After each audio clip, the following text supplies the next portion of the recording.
네, 안녕하세요. 오늘 학술적 글쓰기 인터넷 자료를 활용하는 방법에 대해서 살펴보도록 하겠습니다. 자, 저번에 저희가 함께 살펴봤던 것처럼 저희가 이번 학기에 목표로 삼는 것은 대학 리포트 쓰기를 잘 하는 것인데요.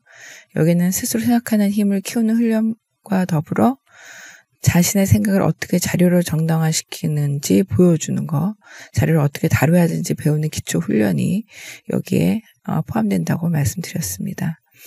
그래서 우리가 과제를 갖게 되면 가설을 세우고 자료를 모으는데, 이 자료들을 우리가 언제 어디에서 무엇을 어떻게 찾을 것인가. 저번 주에는 도서관 자료를 어떻게 찾을 것인지 배웠다면, 오늘은 이제 인터넷 자료에 대해서 배울 것인데요. 여기서도 그 도서관 자료를 찾을 때와 마찬가지로 나의 질문을 갖는 것이 중요합니다. 그래야 또 그 안에 내가 사용할 수 있는 키워드가 또 나오겠죠. 어떤 자료를 찾는 것은 낚시하는 것과 비교할 수 있는데요. 정말 그물이나 또 낚싯밥이 필요한 것처럼, 나의 질문, 나의 키워드가 있어야 검색을 할 수 있습니다. 그리고 내가 좀 찾고 있는 자료가 무엇인지를 스스로 좀 아셔야 됩니다. 내가 얼마나 알고 있는 상태인지, 어떤 자료가 필요한지. 그래서 내가 좀 책에 아니면 어떤 자료와 관련해서 그쪽 분야의 중요한 작가를 알고 있든지 학자를 알고 있든지 어떤 이름을 알고 있는가, 또 그 관련해서 유명한 책의 제목을 알고 있는지, 아니면 그쪽 분야의 세부적인 세부 분야의 네임을 정확하게 알고 있든지, 좀 어떤 수준의 정보를 내가 가지고 시작을 하는가, 이것도 우리가 검색을 할 때 굉장히 중요한 출발점이라고 할 수 있습니다. 자, 일단 어떤 제목이나 어떤 학자 이름, 또 그 관련해서 유명한 사람들의 이름, 어떤 이벤트, 사건 같은 걸 알고 있다면 그걸 키워드로 삼아 검색을 시작할 수 있겠죠. 아는 사람에게 물어볼 수 있을 거고요. 또 도서관 홈페이지 가서 검색해 볼 수도 있고, 또 인터넷에서 검색해 볼 수도 있을 것입니다.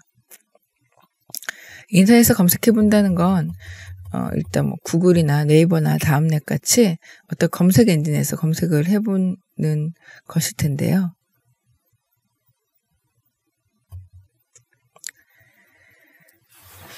인터넷을 검색할 경우 우리는 움베르토 에코가 했던 말을 기억해야 합니다. 우리는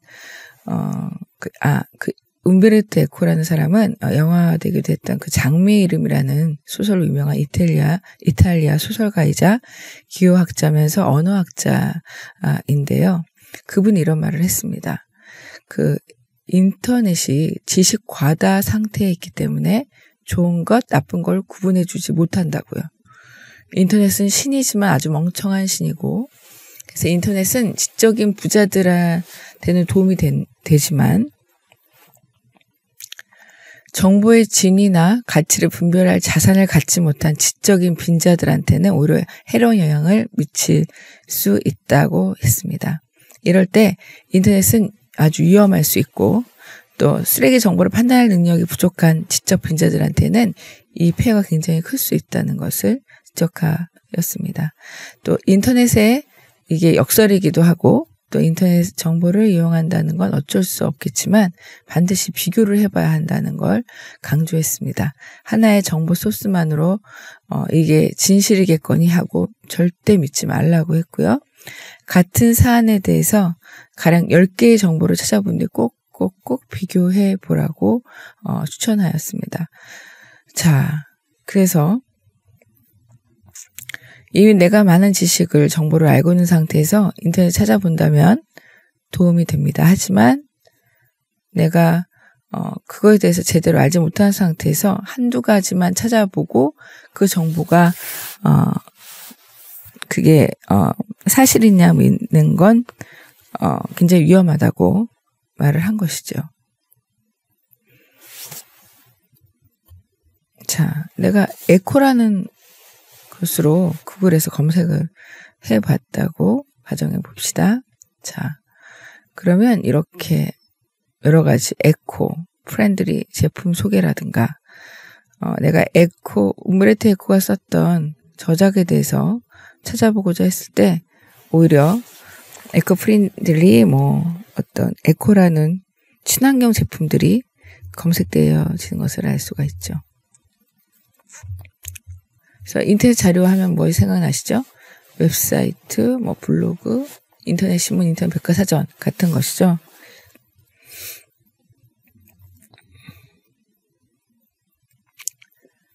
근데 이런 것들을 하나같이 개인들이 올린 글, 또 블로그 같은 건 많죠.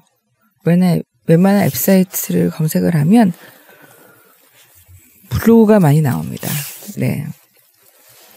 블로그란 개인적으로 일기 쓰지 글을 올리는 거예요. 그래서 검열도 없고 누군가 거기에 대한 정보를 평가해 주지도 않았죠.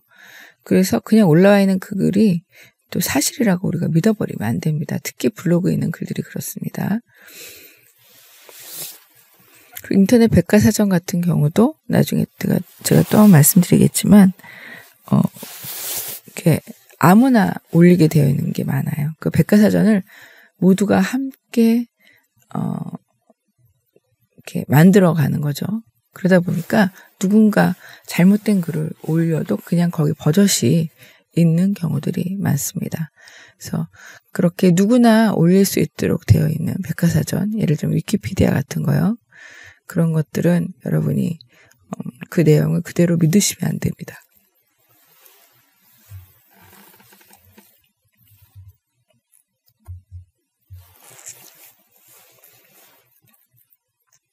그래서 일반 웹 검색 자료 같은 경우 상식적이거나 기초적인 정보를 제공하는 수준에서만 사용하십시오. 이 수준을 넘어서는 건 위험합니다. 자세하고 전문적인 수준은 여러분이 그 전문적인 데이터베이스를 들어가서 검색하시는 것이 좋습니다. 저희 학교도 제공하고 있으니까요. 자료의 출처나 사실관계가 불분명한 경우가 많습니다. 블로그나 이런 자료에 그 글을 올리는 경우 어디에서 따왔는지, 어디에서 인용한 것인지 제대로 나와 있지 않은 경우가 많아요. 그래서 본인의 의견들도 많고, 그래서 그대로 믿는다는 건 위험합니다. 그래서 인터넷 자료를 평가할 때도 여러분이 지난번에 도서 자료를 평가할 때 사용했던 기준과 동일한 기준을 사용합니다. 누가 무엇을 언제 어디에서 왜 어떻게 글을 쓴 것인지 여러분이 여기에 대해서 이렇게 살펴보면서 자료를 평가하시면 좋겠습니다. 누가 쓴 글일까요? 자, 그 자료를 쓴 저자 또는 기관을 알 수 있는지 보십시오. 또 그 저자 또 그 기관이 그 자료를 쓰기에 적합한 자격을 갖추고 있는 분인지도 살펴보십시오. 저자가 자신의 학력 및 경력을 거기에 밝혀두었는지요. 또 그 학력 및 경력이 그가 쓴 인터넷상의 글과 관련이 있는지요. 예를 들면 전자공학 쪽에 박사를 하신 분이에요. 그런데 그분이 신학적인 글을 올렸어요. 어떤 계시록에 대한 글을 올렸다거나 또 아니면 어떤 경영학과를 나오신 분입니다. 그런 분이 올린 요한복음에 대한 글, 이런 글을 과연 우리가 인용할 수 있을까요? 네, 인용할 수 없겠죠. 그쪽의 전문가가 아닙니다. 그분도 아마추어이고 비록 그분이 경영학 관련해서 전자공학 관련해서 학위가 있고 그쪽으로는 전문가일 수 있으나 그가 올린 뭐 요한복음이나 계시록에 대한 글은 어디서 따온 글이고 그의 생각일 뿐인 거죠. 그런 것처럼 그가 쓴 글과 그의 경력, 학력이 동일한지 이것도 굉장히 잘 고려해야 할 사항입니다. 그리고 우편 주소, 전화번호, 이메일 주소 같이 그분의 어떤 정보들이 그 안에 밝혀져 있는지. 무명의 사람이 쓴 글, 그 배경을 알 수 없는 사람의 글은 저희가 믿고 인용한다는 것은 위험한 일입니다. 그리고 무엇을 쓴 것인가? 목차 또는 서문을 우리가 봤었죠, 도서에서. 그것처럼 또 그 인터넷 자료도 목차나 서문을 가지고 있는 경우들이 있어요. 또 어떤 주제를 다루고 있는 자료인지 일별해서 이렇게 좀 훑어볼 수 있겠죠. 거기에 나온 정보가 내가 필요로 하는 게 또 맞는지, 네, 이런 거를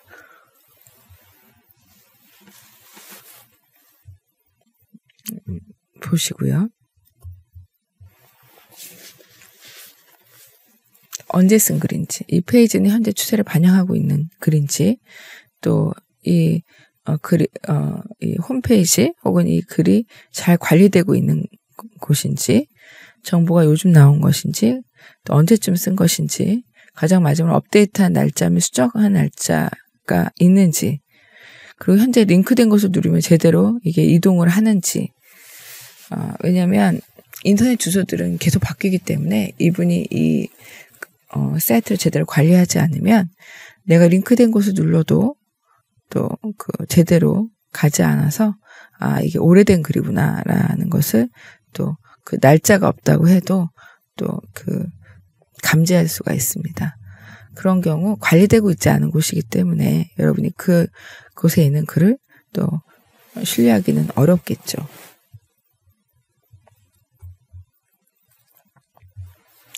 어디에서 나온 글인지, 그러니까 정보의 출처가 어딘지 분명한지요. 그리고 동료의 평가를 거친 자료인지, 출판 방식은 어땠는지 등을 살펴보십시오.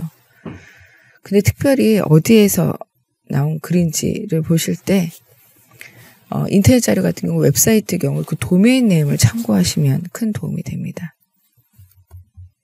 자, 그 웹사이트 주소를 보면요, 이렇게 맨 끝에 뭐뭐뭐.com, 뭐뭐뭐.edu, 또 뭐뭐뭐.gov 뭐 이런 식으로, 또 .kr, .jp, .fr 이런 식으로 뒤에 그 루트 도메인이 있습니다. 이걸 보면 .com은 어떤 영리기관에서 만든 사이트구나를 알 수 있고, 이 du로 끝나면 education의 약자거든요. 그래서 이게 어떤 학술기관, 학교, 어떤 그런 곳에서 만든 사이트라는 걸 알 수 있습니다. 이건 조금 우리가 신뢰할 수 있습니다. 왜냐하면 학교는 비영리기관이죠. 그래서 거기에서 또 나름대로 다 검증하고 올린 글들이 많아요. 학교에서 올린 글들은. 교수님들의 글도 여기 많이 있고요.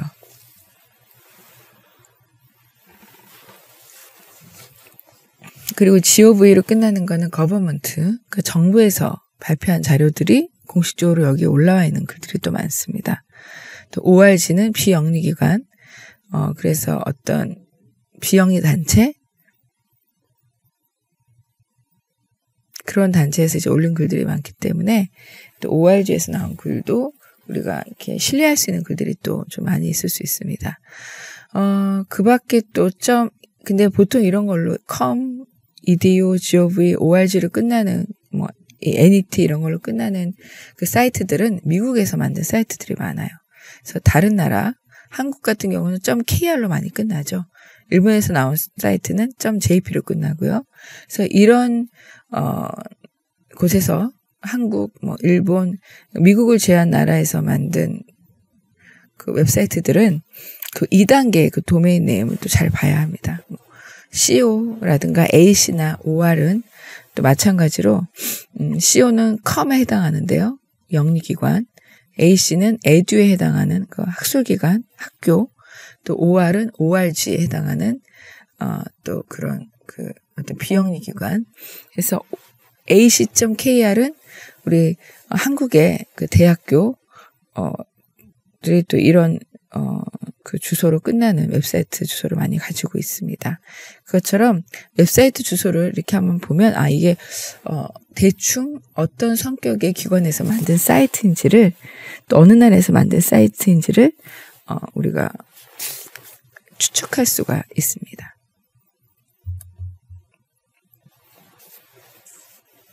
네, 방금 제가 설명드린 것들이 여기 나와 있죠. 네. 그래서 국가별 코드 일람을 또 뭐 인터넷에서도 보실 수도 있고요. 그래서 보통은 미국 정부 기관, 지오브일 끝나고 미국 교육청 공인의 인정기관, 인가받은 교육기관, EDU로 끝나고요. 예, 그런 식으로 되어 있다는 것. 예, 그래서 그 주소로 또 여러분이 어디서 나온 자료인지, 만든 사이트인지를 또 추측할 수 있다는 것, 좋은 클루가 된다는 것, 예, 알려드렸습니다. 또 왜 이 글을 썼을까, 그 자료를 쓴 의도는 무엇인지를 좀 살펴보면 또 믿을 만한 글인지를 또 확인하는 데 도움이 되겠죠.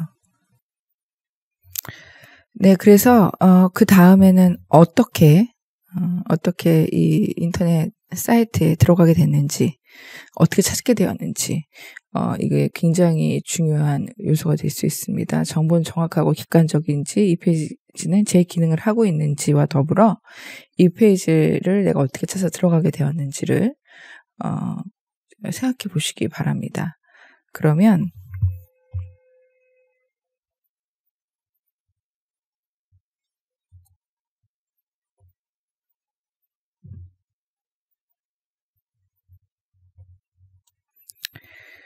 검색 엔진으로 검색해서 찾아낸 경우가 있죠. 그런 경우는 일단은 좀 이렇게 절대적으로 그 사이트를 믿을 수 없습니다. 교수님이나 다른 믿을 만한 정보원이 추천했다면 믿을 수 있죠. 왜냐하면 이미 누군가가 검증해 준 것이니까요.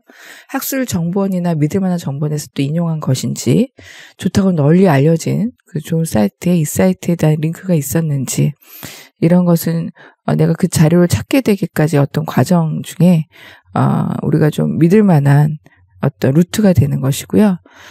내가 그냥 우연히 검색 엔진에서 검색해서 찾아냈다고 하면 그것은 좀 여러분이 주의해야 합니다. 절대적으로 믿기보다는 주의해서 살펴보고 좀 더 깊이 고려해 봐야 되죠. 이게 정말 내 학술적인 글에 인용하기에 적합한지, 여기 나와 있는 것들이 요즘 페이크 뉴스가 많죠. 진짜 정보를 담고 있는 건지, 정보는 정확하고 객관적인지 그 내용을 또 일단 봐야겠죠. 제시한 정보는 얼마나 정확한가, 거기에 인용한 사실, 정보 또는 통계는 어디에서 가져온 것인지 그 출처가 중요합니다.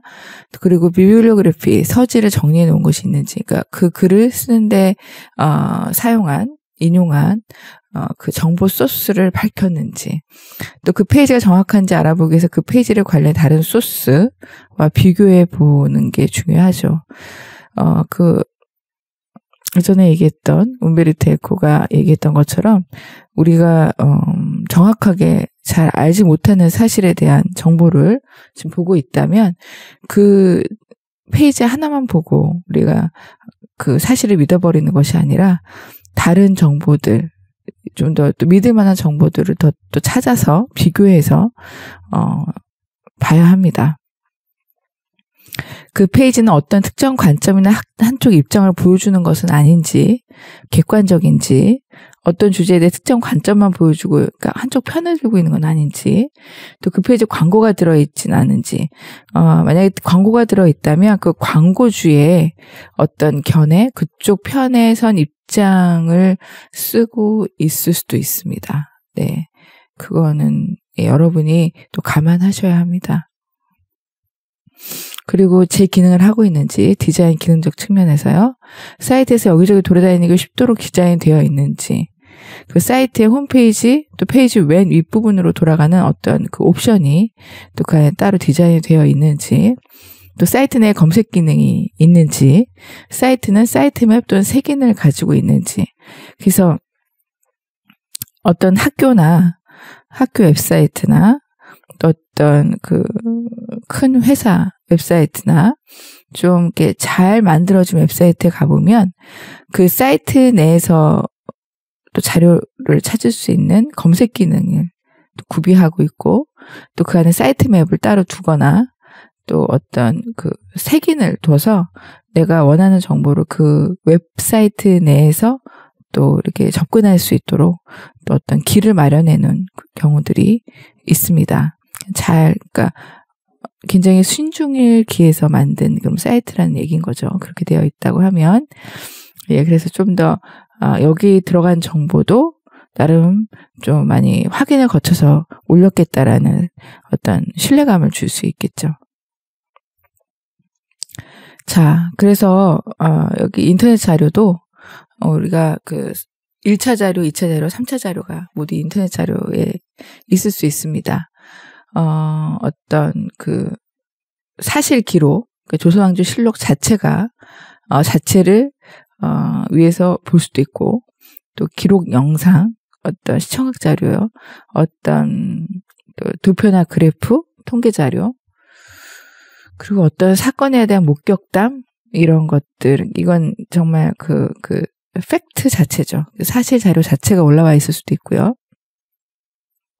그것을 분석한 자료, 네, 그런 것이 올라가 있을 수도 있고, 또 쉽게 설명되어 있는 자료, 비전문가들도 읽고 잘 이렇게 이해할 수 있도록 쓴 그런 글들, 백과사전, 신문, 잡지, 뭐 이런 것들이 인터넷 상에도 많이 이제 광범위하게 흩어져 있죠. 그래서 여러 가지 종류의 자료들이 인터넷상에서 우리가 구할 수 있는 자료들입니다. 그래서 3차 자료 같은 경우에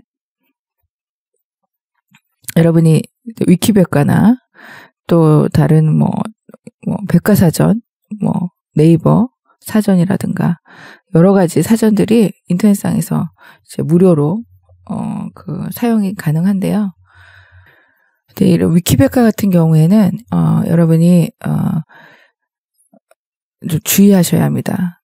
어떤 면에서 그러냐면 누구나 이거는 편집할 수 있는 백과사전이에요. 그래서 내가 어떤 한국의 역사라는 그 부분을 여기 로그인을 해서, 예, 무료로 로그인 그 아이디 패스워드를 만들 수 있거든요. 그래서 여기 로그인을 해서 내가 여기다가 내가 원하는 한국의 역사라는 어떤 그 뭐라 그러죠? 항목을 만들어서 백과사전 안에 올리는 거죠. 한국의 역사에 대해서. 여기 보면 목차에 고대, 석기시대, 청동시대 이런 식으로 나눠가지고 내가 가지고 있는 자료들을 여기다 정리해서 올려요. 그런데 누군가가 여기에 짓궂은 마음으로 내가 올려놓은 자료에 그 팩트가 아닌 거짓을 섞어 놓을 수가 있어요. 왜냐하면 아무나 들어가서 이거를 편집할 수 있거든요. 내가 만든 항목이라고 해서 저 혼자만 편집할 수 있는 게 아니고요. 다른 이들도 들어와서 여기에 한 항목에 여러 사람이 와서 그러면 그야말로 누군지 모르는 사람들, 누구나 들어와서 이것을 편집을 할 수가 있습니다. 그래서 여기에 오류가 많이 끼어들 여지가 있어요. 그래서 여기 있는 글들을 어떤 그냥 참고로 읽어야지 이거를 전적으로 믿어서는 안 됩니다. 예전에 실험이 하나 있었다고 해요. 이 위키 백과사전에 일부러 어떤 사람이 항목에 이 실험을 위해서 좀 잘못된 정보를 올려놓고 그 정보가 어떻게 흘러가는지를 이제 조사를 했는데 어떤 신문에 어떤 신문 기자가 이 사람이 잘못 올린 그 정보를 그대로 가져다 썼던 걸 발견을 한 거죠. 예. 그래서 지금 여러분이 보고 계시는 이 위키백과도 여러분이 있는 그대로 여기는 거를 다 100% 신뢰하고 믿어서는 안 됩니다. 하지만 장점이 있어요. 어떤 장점이 있냐면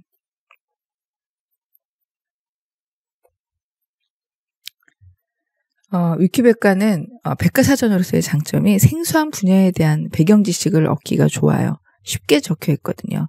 쉬운 말로 적혀 있어서 내가 그 분야의 전문가가 아니어도 생소한 분야에 대한 그 어떤 배경 지식을 얻기가 좋습니다.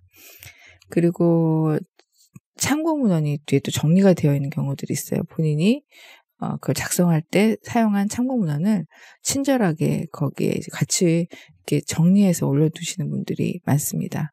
그리고 또 새로운 키워드를 발견할 가능성이 많죠. 그래서 그 설명되어 있는 걸 읽다 보면 그 항목에 대한 또 다른 키워드를 또 발견할 수 있도록 도와줘서 내가 일단 배경 지식을 갖고 이제 좀 더 깊이 있는 그 연구를 위해 좀 더 자료를 찾기 위해 사용할 적당한 그 검색 키워드를 여기서 또 발견할 수가 있습니다. 그리고 보통 구글에서 여러분이 키워드로 검색을 하시면 그 검색한 데에서 보통 이 위키피디아의 결과가 한두 번, 1, 2번, 3번 이 안에 굉장히 상위에 랭킹이 되어 있어요. 그래서 구글로 검색하고 위키백과가 결과가 거기 위에 올라와 있기 때문에 바로바로 들어가서 보시기가 굉장히 접근성이 용이하죠. 그런 여러 가지 장점들. 하지만 아무나 로그인해서 쏘 고칠 수 있기 때문에 위키피디아의 내용을 직접 인용하는 것은 절대 안 됩니다. 그냥 연구를 시작하기 위한 출발점으로 사용하시면 너무나 좋아요.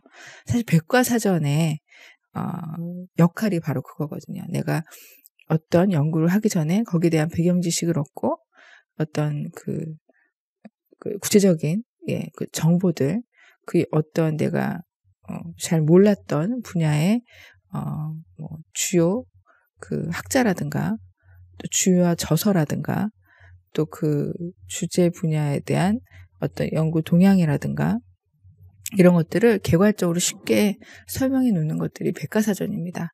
그래서 백과사전들을 보는 거거든요.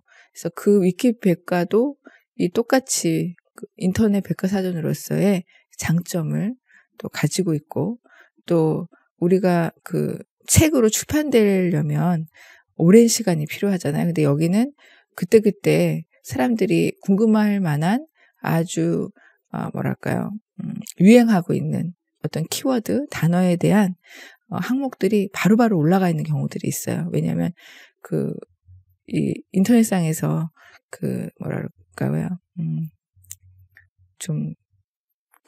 어떤 현재의 어떤 추세에 민감한 사람들이 또 위키백과의 그 독자이고 또 기여자인 경우들이 많아요. 그래서 그런 사람들이 요즘 핫한 단어, 이슈, 주제어를 가지고 항목을 만들고 거기에 대한 자기가 정보를 찾아서 정리해주는 그런 친절한 그 경우들이 많이 있습니다. 그래서 예를 들면 한류라던가 케이팝이라든가 이런 것도 보면은 어느 순간에는 아주 신생어잖아요.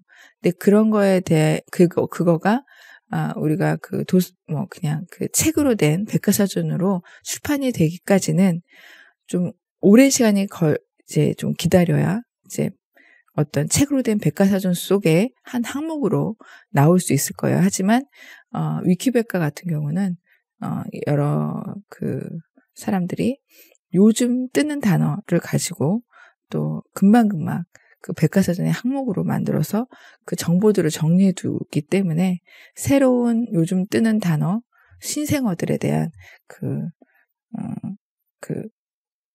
정보 검색에 유용합니다. 네. 상당히 포괄적인 정보를 거기에 담고 있고 또 하이퍼링크로 또 이렇게 링크를 해둬서 자료를 이동해 보기가 또 쉽죠. 그래서 여러분이 위키백과도 적절하게 사용하시면 너무나 좋은 정보 연구의 출발점이 될 수 있다는 걸 기억하시면 좋겠습니다. 자, 제가 방금 설명드렸던 거, 예, 만약 아우구스트 뉴스로 검색을 하면, 자, 이런 식으로 뜨잖아요. 목차가 있고, 또 여기 옆에 그 사람에 대한 여러 가지 또 설명들이 있는데, 자, 그 밑으로 내려가 보면 각주도 달려 있고요.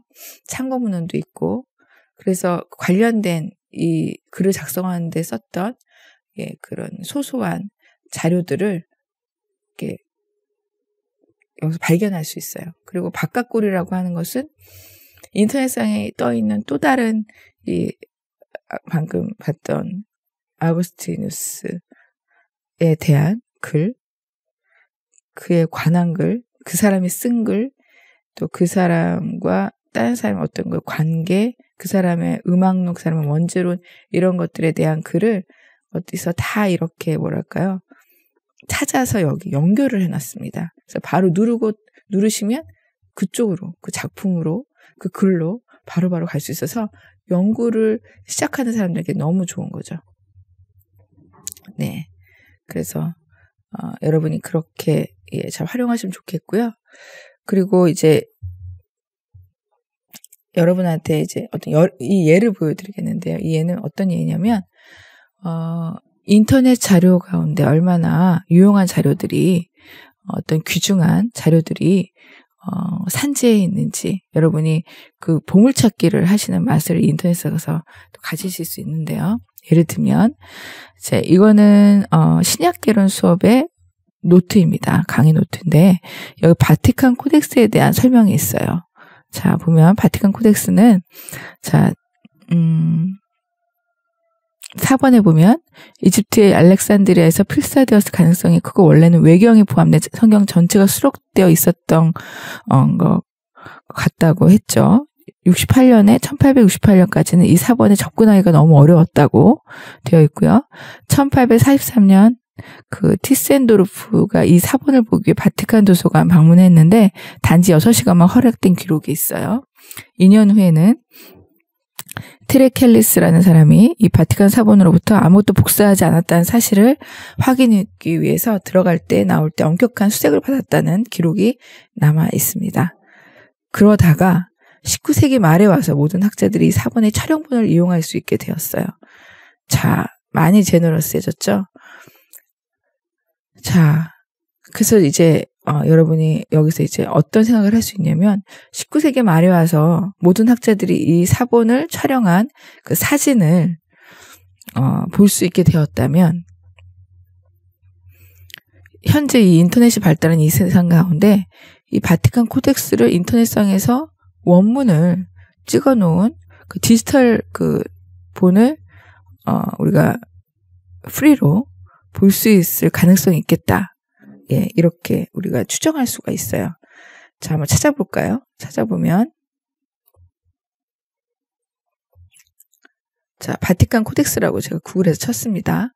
그랬더니 코덱스 바티카누스라고 해서 맨 위에 위키백과가 뜨네요. 자, 이렇게 위키백과가 구글에서 치면 위키백과 결과가 거의 첫 번째, 두 번째, 세 번째 이 정도에 항상 올라가 있습니다. 예, 그래서 일단 그걸 누르고 들어가 보면요. 코덱스 바티카누스. 그래서, 거기에 대한 설명이, 나오고요.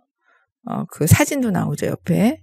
그러면서, 그 바깥고리에 보면, 비블리오테카 아포스톨리카 바티카나. 그래서 코덱스 바티카누스라고 되어 있어요. 자, 보시다시피, 1차 자료, 예, 1차 자료로 이렇게 들어가는 걸 볼 수가 있죠. 이렇게 한번 들어가 볼까요?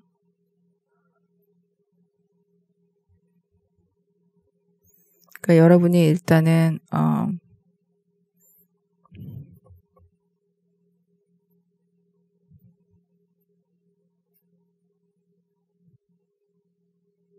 내가 뭘 찾고자 하는지를 아셔야 되겠죠. 그러니까 여러분이 공부하면서 이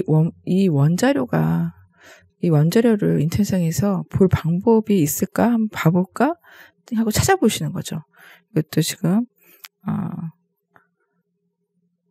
저희가 인터넷상에서 찾았더니 이 원문이 있는 곳이 링크가 되어 있었어요.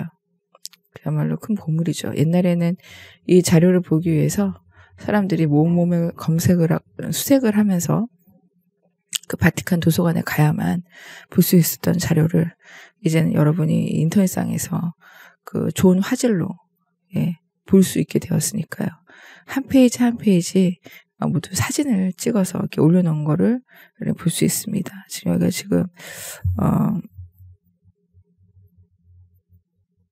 지금 로딩이 되고 있는 것 같은데요.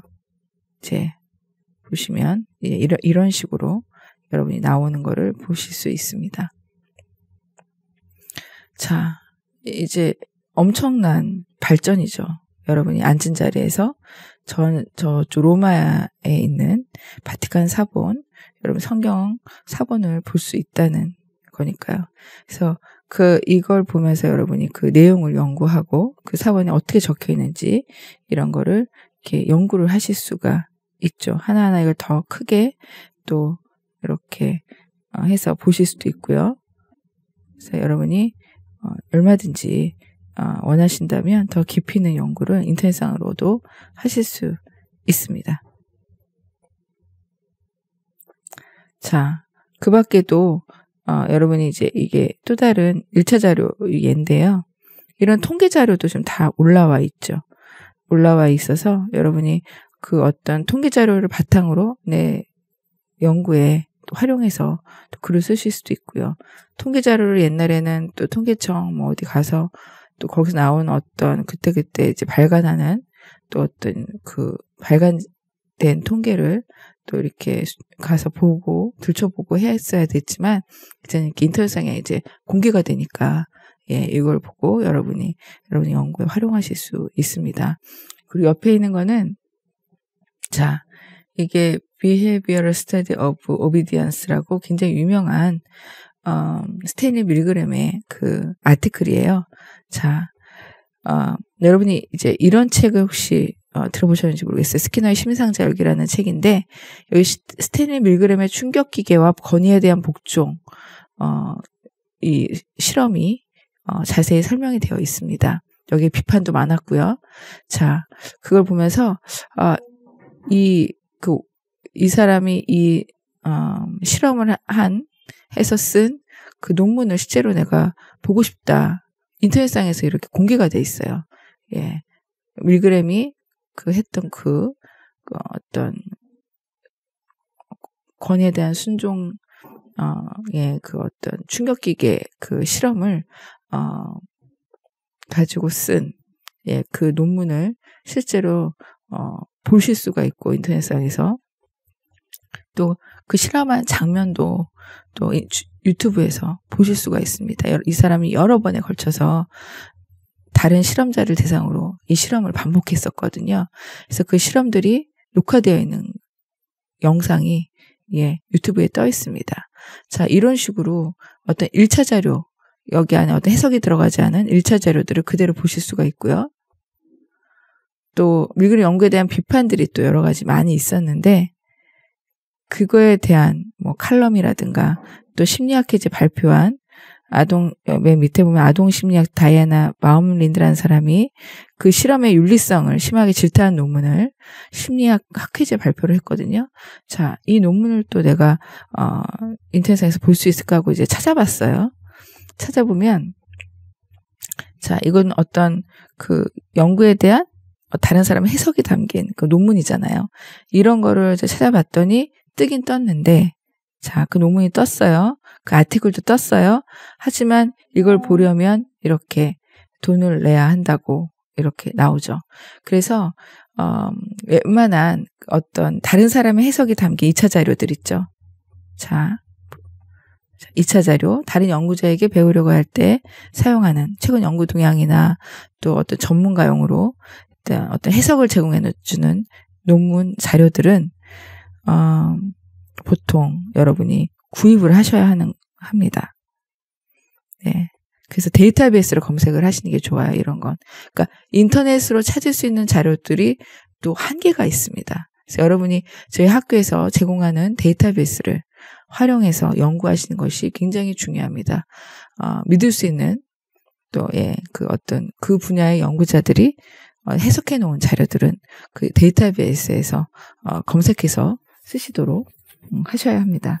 그래서 인터넷으로 할 수 있는 것이 있고 또 인터넷상에 그 한계가 있고 또 상용 우리가 구입한 데이터베이스를 사용해야 하는 경우가 있는 것입니다.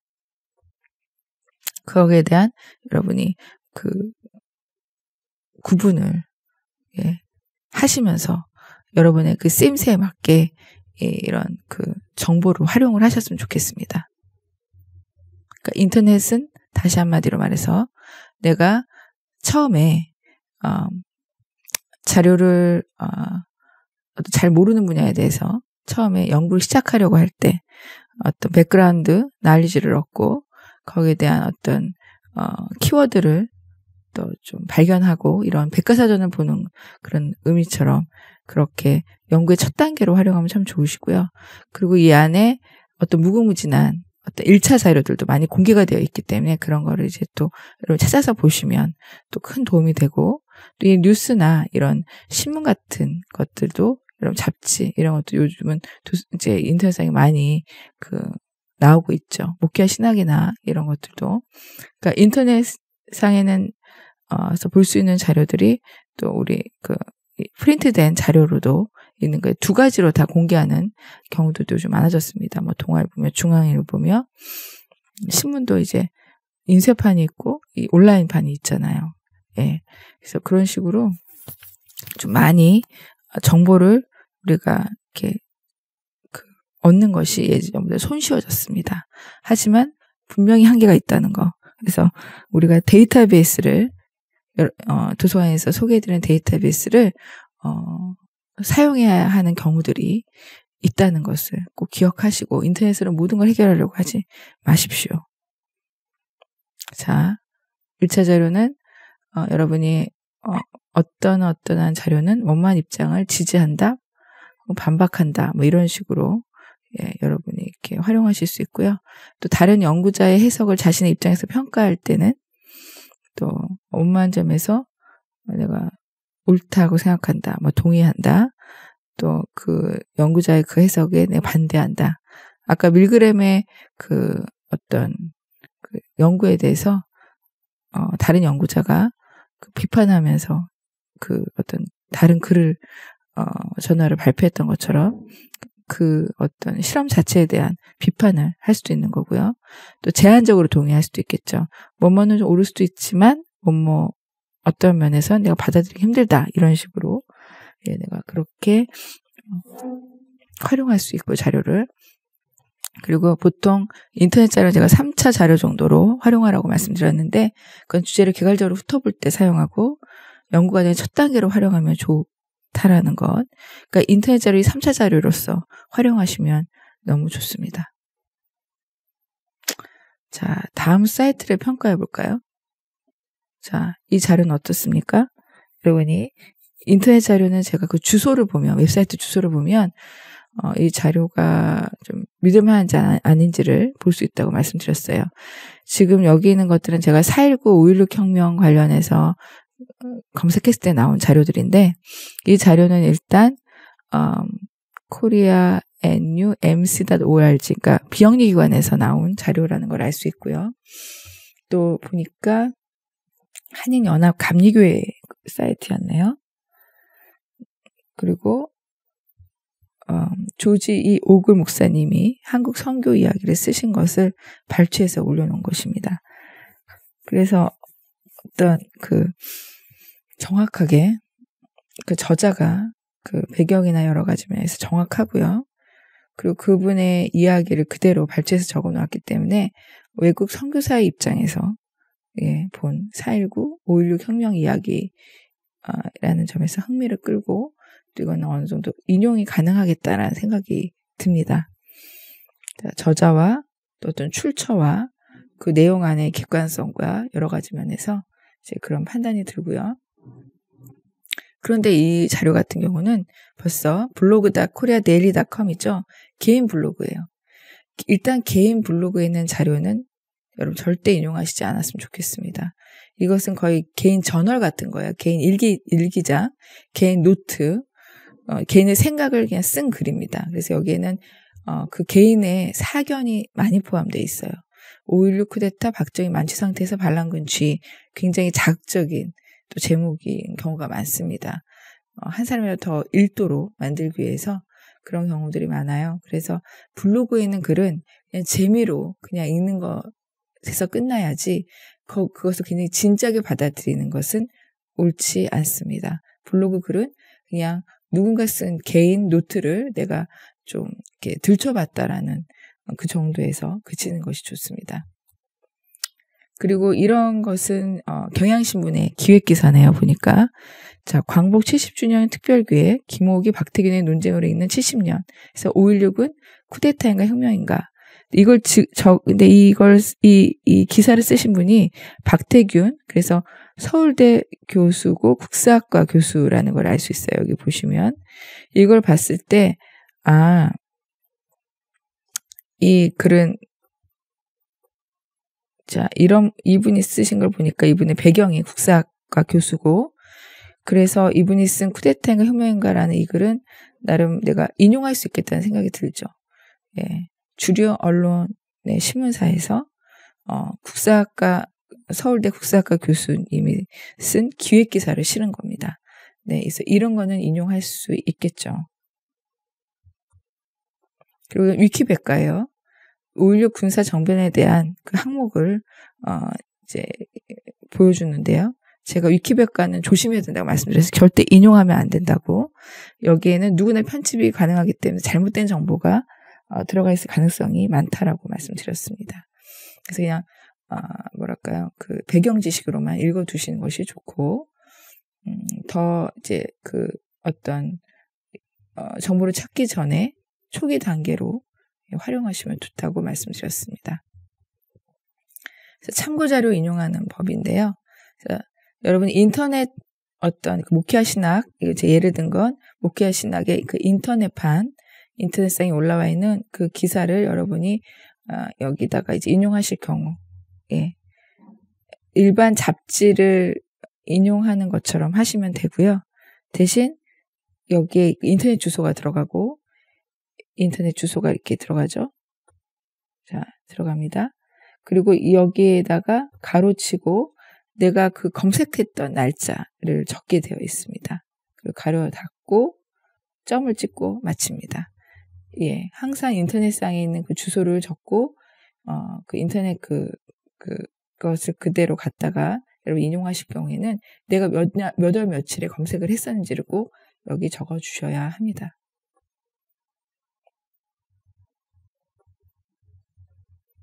신문 같은 경우도 마찬가지고요. 일반 신문을 이렇게 인용하는 것처럼 인용하시고요. 근데 보통 이런 신문이나 잡지 같은 경우는 잡지는 아닌데 아까 잡지도 조금 전문 잡지는 참고 서지에도 적으실 수 있고요. 대중 잡지나 이런 신문 같은 거에 있는 글을 인용할 때는 이 각주해만 적는 것이 일반적입니다. 근데 내 글에 굉장히 중요한 부분을 차지한다 그러면 참고 서지에도 적을 수는 있습니다.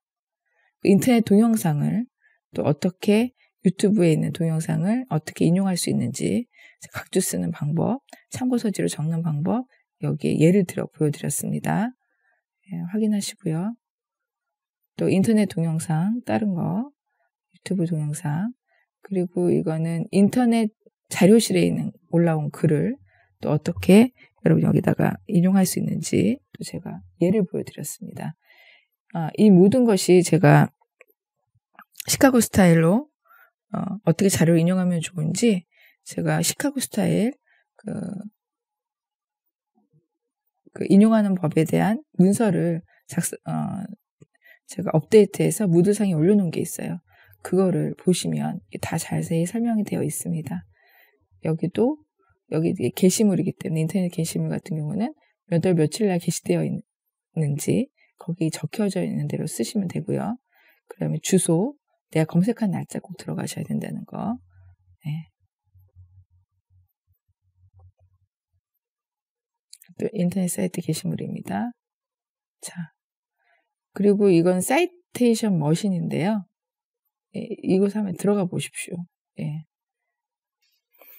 저 여러분에게 제가 매번 업데이트해서 여기 수정된 날짜가 바뀌는데요. 올드미션 대학교 논문 작성 가이드, 파일 제목 보던 TC 스타일 가이드라고 해서 제가 그때그때 업데이트해서 올려놓습니다. 여기 이 문서에 맨 아래쪽에 가면 어떤 식으로 여러분이 하면 되는지 나와 있거든요. 제가 앞에 수업 시간에서 이거에 대한 자세한 소개를 했었기 때문에 여러분이 이걸 보시고 이 뒤쪽에 보면은 인터넷 자료들은 어떻게 활용하면 되는지, 온라인 자료, 거기 이제 온라인 자료, 온라인 상에서 본 책, 뭐 논문, 이런 뭐 신문 여러 가지들은 어떻게 여러분이 인용할 수 있는지 제가 자세히 예를 들어놨습니다. 그래서 여러분이 그런 거를 좀 활용하시면 되겠습니다.